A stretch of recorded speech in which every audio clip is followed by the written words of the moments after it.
wa gatatu tariki ya 11 Kabiri 2025 ba masenge na ba mukuru w'abakobwa baturutse mu murenge wa Kigabiro akarere ka Rwamagana bakoreye urugendo shuri mu karere ka Gatsibo mu rwego rwo kwigira kuri bagenzi babo uburyo gahunda ya masenge bafishyirwa mu bikorwa.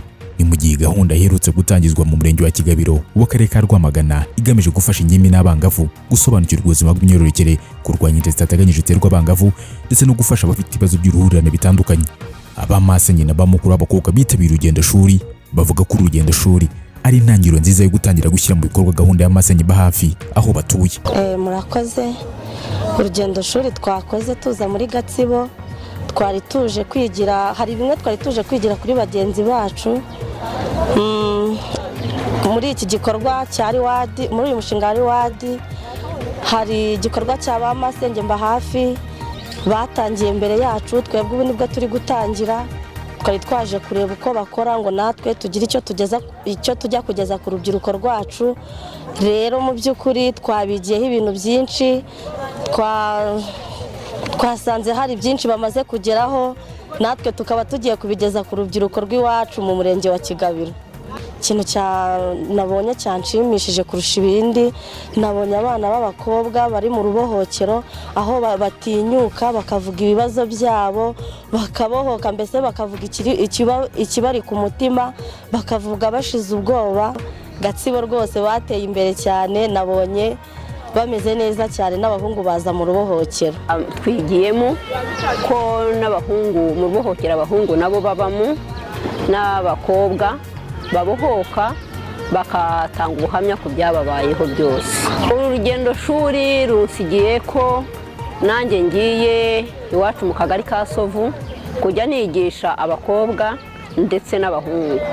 Abahungu bajyaga bambaza bati natwe tuze ntoya nkeneye abakobwa gusa, ariko abahungu bo simbakeneye. Ariko ubinyigishe numpaye ko nzajya n'abahungu mbatwara nkajya kubigisha. Hari abana batwara inda zitateganyijwe bakumva ko ibibazo ari ibyabo bakabyihererana, ariko iyo bageze mu rubohokero barabohoka bakavuga, kandi cya gihe cy'umuntu avuga ibimuriho ahera ko akabohoka mu mutima, bigatuma atuza, kandi nawe nk'umubyeyi mukabagira inama. Ni urugendo kandi rwakomeje ku kigo cy'amashuri cya Groupe Scolaire Bright Vision School giherereye mu murenge wa Rugarama n'ubundi w'akarere ka Gatsibo. Aha urubyiruko rwawe n'abayobozi batandukanye baganira byinshi bitandukanye ku birebana n'ubuzima bw'imyororokere.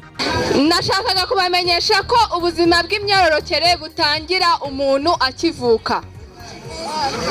Yego, ni ubuzima bwe bwose kugeza avuye mu buzima, abagifite impinduka zigenda zimubaho.